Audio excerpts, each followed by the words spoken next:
Dah ada biskut. Sekarang ni kita nak kena fikir brand apa nama untuk biskut kita ni. Ke nak pakai nama ibu?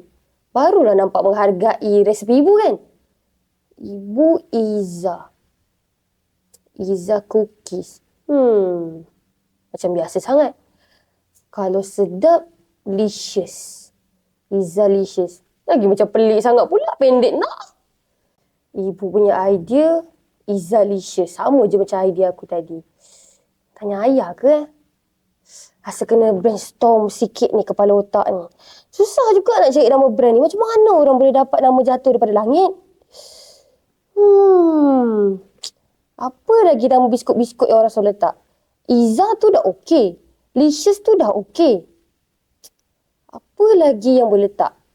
Takkan nak call ayah pula. Mungkin ayah ada idea yang bernas. Kena tanya ayah. Mana handphone aku ni?